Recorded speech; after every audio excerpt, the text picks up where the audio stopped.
नमस्कार साथियों, स्वागत है फिर से आपके अपने यूट्यूब चैनल पर। आज हम राज्य के नीति निर्देशक तत्व करने वाले हैं, जो कि आयरलैंड के संविधान से और भारतीय संविधान के भाग 4 में है। हम इससे पहले भाग 3 मौलिक अधिकार कर चुके हैं, भाग 2 नागरिकता कर चुके हैं और भाग 1 में संघ कर चुके हैं। यह यूपीएसआई विगत परीक्षाओं में पूछे गए सवाल हैं। आइए, आपका पहला सवाल है, राज्य के नीति निर्देशक सिद्धांत संविधान के अध्याय 4 में अध्याय 4 के अनुच्छेद कहाँ से कहाँ तक निहित है। तो भाग 1 से 4 तक, भाग 2 5 से 11 तक, भाग 3 12 से 35 तक है, 12 से 35 तक, और भाग 4 36 से 51 तक, और भाग 5 52 से 151 तक।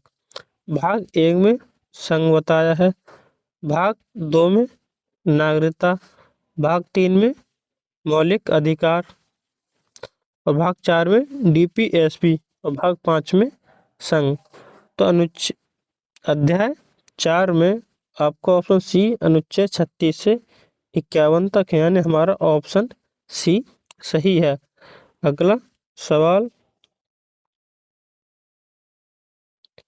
निम्नलिखित में से कौन सी ऐसी विशेषता है जो राज्य के नीति निर्देशक तत्व और मौलिक कर्तव्य दोनों में समान है? दोनों ही न्याय संगत हैं, ये तो सही है। दोनों ही गैर न्याय संगत हैं, ये गलत, यानी हमारा दोनों में समान है, तो हमारा ऑप्शन बी सही है। दोनों ही गैर न्याय संगत हैं, दोनों ही गैर न्याय संगत हैं। दोनों का उल्लेख भारतीय संविधान के भाग 3 में नहीं, ये भी गलत है ना, ये भी गलत, तो ये सही था हमारा, यानी ऑप्शन बी। दोनों मूल भारतीय संविधान का हिस्सा नहीं थे, ये भी गलत। प्रश्न नंबर 3, निम्नलिखित बयानों में से कौन सा राज्य के नीति निर्देशक सिद्धांत के संबंध में सही है? नीति सिद्धांत और मौलिक अधिकार के बीच टकराव के मामले में निर्देशक सिद्धांत का अदालत में वर्चस्व होगा, यानी ये तो गलत है। मौलिक अधिकार असीम नहीं है और नागरिक उचित प्रतिबंधों के अधीन है। निर्देशक सिद्धांत किसी भी संवैधानिक सीमाओं के अधीन नहीं है, तो हमारा ऑप्शन बी सही है, यानी बी हमारा ऑप्शन सी, यानी केवल बी सही है। आपका अगला सवाल, भारतीय संविधान में राज्य के नीति निर्देशक तत्वों की अवधारणा किससे ली गई है? तो हमारा ऑप्शन ए आयरलैंड के संविधान 1937 से ली गई है। अगला सवाल, राजनीति के निर्देशक सिद्धांतों के बारे में इनमें से कौन सा कथन गलत है? नहीं, गलत है। वे अदालत द्वारा लागू होते हैं, तो ये तो सही है, अदालत द्वारा लागू होते हैं।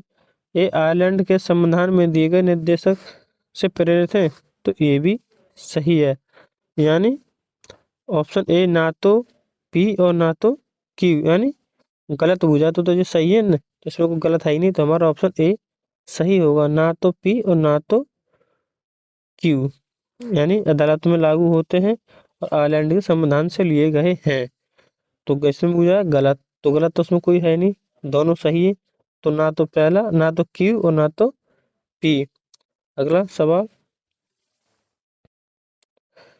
निदेशक तत्व 1935 के भारत शासन अधिनियम में से मिलते जुलते हैं, तो हमारा ऑप्शन बी निर्देशों के साधन, यानी हमारा ऑप्शन बी सही है।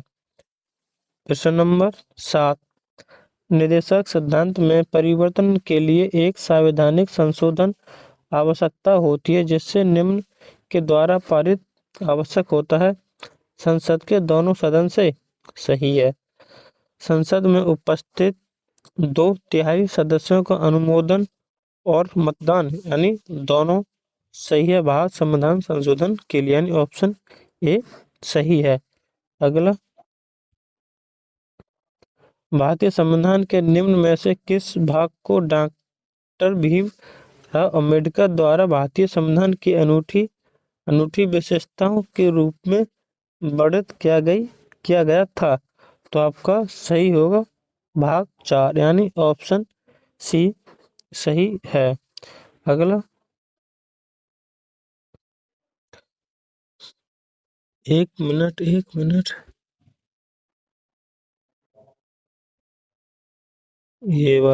क्वेश्चन दे दे एक बार दोबारा, इसमें एक त्रुटि है।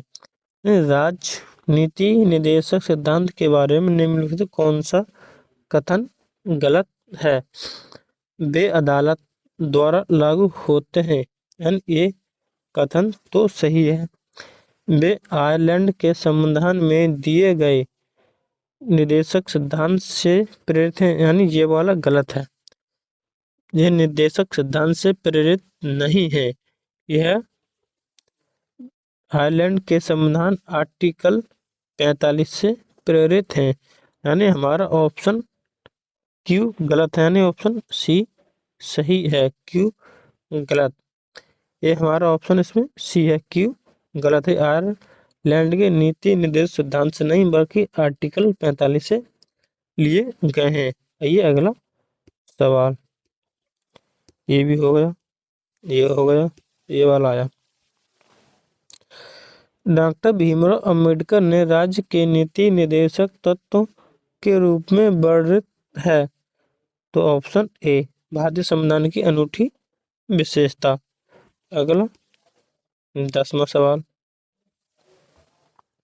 निम्नलिखित में से किसने भारतीय संविधान में ये कहा था कि एक सरकार जो बहुमत पर टिकी हुई है वह अपनी नीति को आकार देते समय निर्देशक तत्व को शायद ही अनदेखा कर सकती है?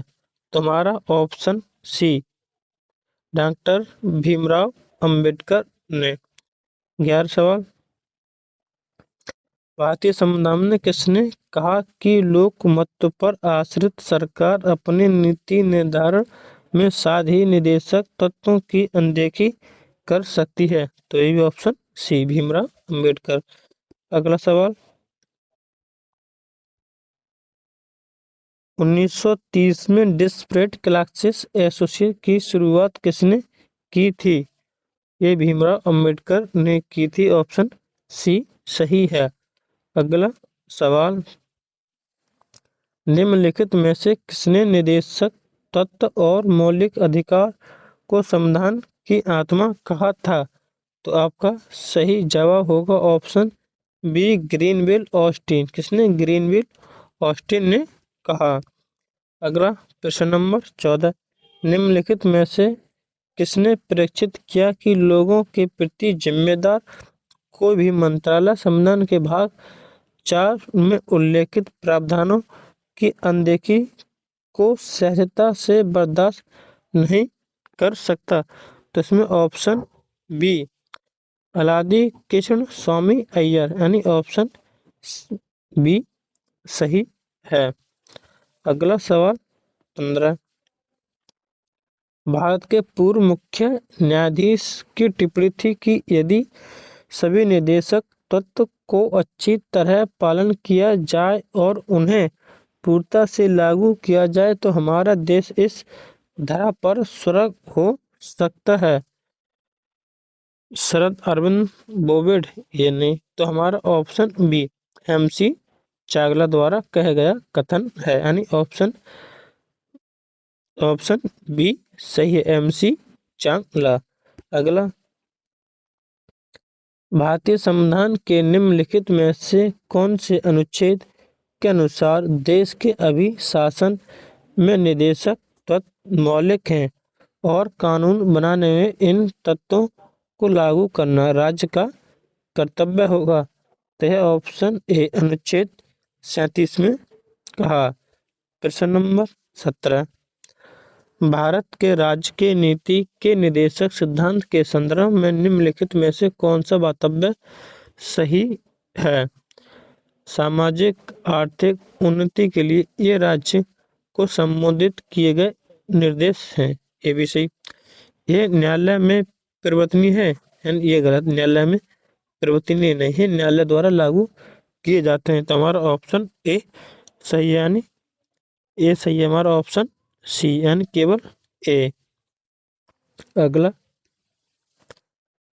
भारतीय संविधान के अनुच्छेद 38 में प्रयुक्त न्याय इन निम्न को सूचित करने के प्रयुक्त होता है। अनुच्छेद 38 में न्याय है, कौन सा है? सामाजिक, आर्थिक और राजनीतिक, यानी हमारा ऑप्शन डी सही है। अगला सवाल, भारत के राज्य नीति निर्देशक सिद्धांत के संदर्भ में इनमें से कौन सा वास्तव्य सही है? ऐसा कहा जाता है कि ये नकारात्मक प्रवृत्ति के हैं और इनका लक्ष्य राज्य के अधिकार और कार्य में वृद्धि करना है। ये तो सही है।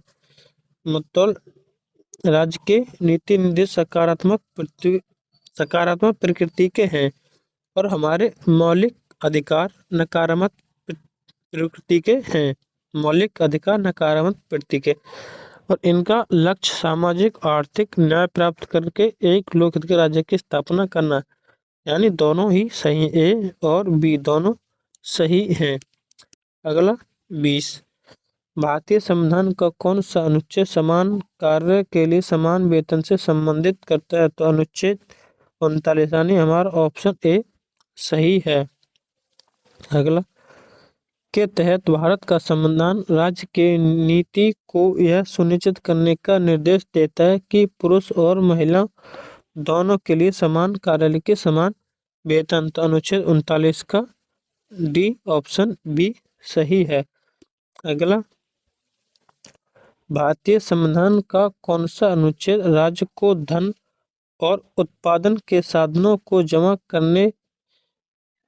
करने से रोकने के निर्देश देता है? तो आपका अनुच्छेद 43 हमारा ऑप्शन ए सही है। प्रश्न नंबर 22, निम्नलिखित में से कौन सा वास्तव्य भारतीय संविधान में स्थित राज्य के नीति निर्देशक तत्वों में विनिर्दिष्ट रूप में उल्लेखित राज्य अपनी पहला क्या, समुदाय के भौतिक संसाधन का स्वामित्व और नियंत्रण इस प्रकार बटा हो जिससे सर्वोत्तम रूप से सामूहिक हित सदे हो। ये सही है। आर्थिक व्यवस्था इस प्रकार चले जिससे धन और उत्पादन साधनों का सर्वधारण के अधिकारी से केंद्रित हो, यानी ये भी सही है। तो हमारा ऑप्शन बी, यानी ए और बी दोनों सही है।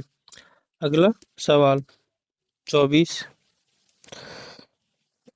पुरुष और स्त्री दोनों को समान कार्य के लिए समान वेतन हो, ये तो सही है। पुरुष और स्त्री कामगार के स्वास्थ्य और शक्ति का तथा बालकों की सुकुमार अवस्था का दुरुपयोग न हो और आर्थिक अवस्था से विवश होकर नागरिक को ऐसे रोजगार में न जाना पड़े जो उनकी आयु के शक्ति के अनुकूल ना हो। तो ये भी सही है। ऑप्शन सी, ए और बी दोनों सही है। हमारा ऑप्शन सी सही है। अगला 25 के तहत भारत के संविधान राज्य के नीति को यह सुनिश्चित करने का निर्देश देता है कि बालकों और अल्पवयस्क को शोषण से और नैतिक तथा आर्थिक परित्याग के खिलाफ संरक्षित किया जाए। अल्पवयस्क को शोषण और नैतिक, धार्मिक, आर्थिक परित्याग के खिलाफ संरक्षित किया जाए। तो इसमें अनुच्छेद अनुच्छेद 39 का ए यानी ऑप्शन सी सही है। ये दोनों सेम है, मतलब ए और बी दोनों हो जाएंगे। अगला सवाल, निदेशक सिद्धांत को उस क्रम में व्यवस्थित करें जिस प्रकार वे संविधान में सूचीबद्ध हैं। ग्राम पंचायत को संगठित करना, ये तो अनुच्छेद 40 में है। न्याय, समान न्याय और मुक्त कानूनी सहायता, ये तो 39 में है और ये 38 में है। तो हमारा PQR यानी ऑप्शन ए ही सही है, PQR। अगला सवाल, भारतीय संविधान को निम्नलिखित में से कौन सा अनुच्छेद समाज के गरीब और कमजोर वर्गों को मुक्त कानूनी सहायता प्रदान करता है और सभी के लिए न्याय सुनिश्चित करता है? तो आपका 39 का 39A सही है। इसमें मैं अभी दिखाया नहीं, ये वाला सवाल देखो, इसमें समान न्याय और कानूनी मुक्त करता है अनुच्छेद 39 में है, तो वहां पर भी 39 होगा, 39। अगला सवाल, भारतीय संविधान में निम्नलिखित में से कौन सा अनुच्छेद राज्य को समान न्याय को बढ़ावा देने और गरीब को निःशुल्क कानूनी सहायता प्रदान करने का निर्देश देता है? 40 में पंचायत का गठन, हमें समान नागरिक सहायता UCG, तो हमारे इसमें भी 39 होगा, ऑप्शन ए, ऑप्शन बी अनुच्छेद 39 का ए। अगला सवाल, निम्नलिखित समितियों में से किसकी अनुशंसा की गई थी कि पंचायती राज संस्था को संवैधानिक रूप से स्वीकृत, संरक्षित और परिरक्षित किया जाना चाहिए? तो LM सिंघवी समिति यानी ऑप्शन बी सही है। अगला सवाल, निम्नलिखित में से कौन सा राज्य के नीति निर्देशक सिद्धांत से उल्लेखित नहीं है? काम पाने का अधिकार, ये तो बात के संविधान में है, DPS में कार्य स्तर पर उचित और मानवीय परिसेव और तथा मातृत्व सहायता का प्रावधान, ये भी है। तो हमारा ऑप्शन सी, A और B दोनों ही नहीं, यह उल्लेख नहीं है, तो उनका भी उल्लेख है, उनका उल्लेख भी है, तो हमारा A और B दोनों। अगला, भारतीय संविधान में यह लिखा गया है राज्य मातृत्व सहायता के लिए प्रावधान करेगा, तो हमारा ऑप्शन ए अनुच्छेद यानी काम पाने का अधिकार व प्रसूति सहायता प्रदान करना, तो हमारा अनुच्छेद 42 में है। अगला सवाल, भारतीय संविधान का कौन सा अनुच्छेद राज्य को मातृत्व राहत प्रदान करने का निर्देश देता है? तो अनुच्छेद 42 यानी ऑप्शन सी। अगला सवाल, भारतीय संविधान का निम्नलिखित में से कौन सा अनुच्छेद राज्य को ग्रामीण कुटीर उद्योग को बढ़ावा देने के लिए प्रेरित करता है? इसमें होगा अनुच्छेद 43 यानी ऑप्शन सी सही है। अगला सवाल, राजनीति के निर्देशक सिद्धांत में से कौन सा अनुच्छेद प्रबंध में श्रमिक भागीदारी को सुनिश्चित करने के अनुच्छेद की बात करता है? तो हमारा इसमें अनुच्छेद 43 का ए सही है। अगला सवाल, राजनीति निर्देशक सिद्धांत के अनुसार इनमें से कौन सा राज्य के दायित्व है? ग्रामीण क्षेत्र में कुटीर उद्योग को बढ़ावा देना, ये भी सही है। उद्योग के प्रबंध में श्रमिक की भागीदारी, ये भी सही है। तो हमारा इसमें ऑप्शन डी, P और Q दोनों सही है, हमारा ऑप्शन डी सही है। अगला सवाल,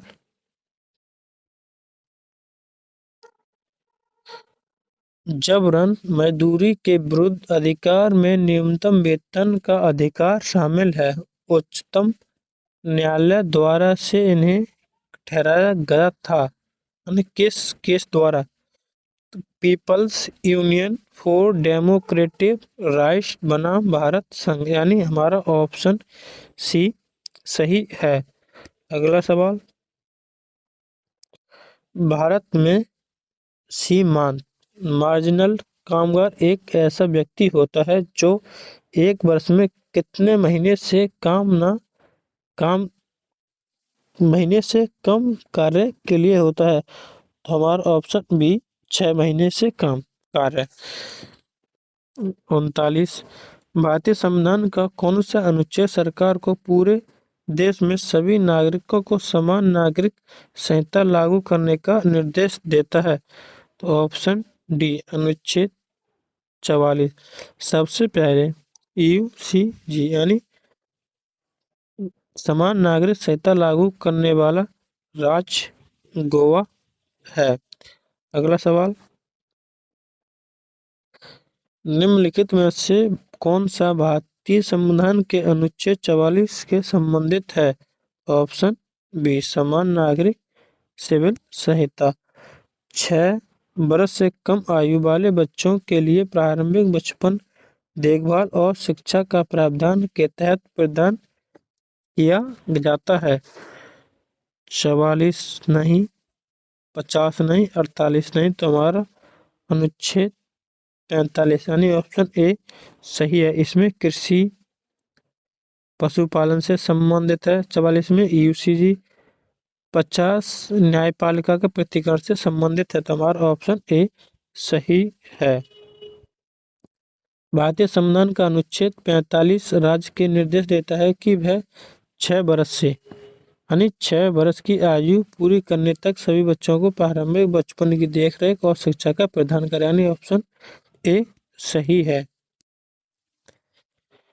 भारत के संविधान के अनुच्छेद 45 के अनुसार प्रारंभिक बाल्यावस्था देखभाल और शिक्षा early childhood care and education सभी बच्चों को तब तक दी जाएगी जब तक कि वे 6 वर्ष आयु पूरी ना कर ले यानी ऑप्शन सी सही है।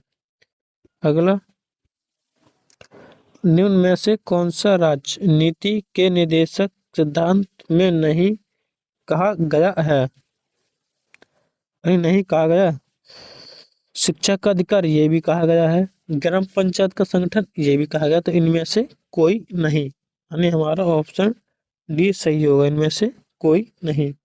अगला सवाल, भारतीय संविधान के किस अनुच्छेद में कहा गया है कि राज्य खास देखभाल के साथ समाज के कमजोर वर्ग के शैक्षिक और आर्थिक हितों के लिए बढ़ावा देगा, विशेष रूप से अनुसूचित जातियों एवं जनजातियों के और सामाजिक अन्याय एवं सभी प्रकार के शोषण उनकी रक्षा करेगा। तो हमारा ऑप्शन सी अनुच्छेद 46 शिक्षा संबंधित, इसमें काम पाने की न्यायसंगत और प्रसूति सहायता यानी हमारा ऑप्शन सी सही है अनुच्छेद 46। 45 निम्नलिखित में से किसका भारत के मूल संविधान में राजनीति के एक निर्देशक सिद्धांत के रूप में उल्लेखित नहीं किया गया है। यानी पर्यावरण की रक्षा और बेहतर बनाना ये भी है, सार्वजनिक स्वास्थ्य और सुधार राज्य का कर्तव्य ये भी, पोषण स्तर बढ़ाना राज्य का कर्तव्य ये अनुच्छेद 47 में है। तो हमारा ऑप्शन ए सही अनुच्छेद स्तर को बढ़ावा राज्य का कर्तव्य यानी ये नहीं है। अगला सवाल,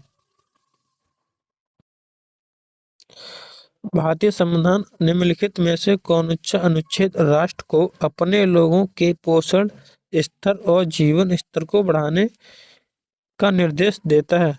तो मैंने बताया अनुच्छेद 47 यानी डी ऑप्शन। अगला सवाल, भारत के संविधान के किस अनुच्छेद में पोषण स्तर, तो इसमें भी डी अनुच्छेद 47। अगला सवाल, भारतीय संविधान के निम्नलिखित अनुच्छेद में से कौन सा राज्य को गाय के वध रोकने यानी गाय की हत्या रोकने का निर्देश देता है। तो हमारा डी अनुच्छेद 48 यह है पशु व कृषि पालन से संबंधित है। तो हमारा अनुच्छेद 48 यानी ऑप्शन डी रोकने को कहता है गौ हत्या। भारतीय संविधान निम्नलिखित में से कौन सा अनुच्छेद राज्य को आधुनिक और वैज्ञानिक पद्धति पर कृषि और पशुपालन व्यवस्थित करने के लिए निर्देश देता है। तो अनुच्छेद 48 यानी ऑप्शन ए। अगला, भारतीय संविधान के अंतर्गत पर्यावरण से संबंधित कौन सा अनुच्छेद है? तो अनुच्छेद 48 का यानी ऑप्शन डी सही है। अगला, नहीं आज 50 ही है। अगर आपको हमारी वीडियो पसंद आई हो चैनल को जरूर सब्सक्राइब और वीडियो को लाइक करें। जय हिंद, वंदे मातरम।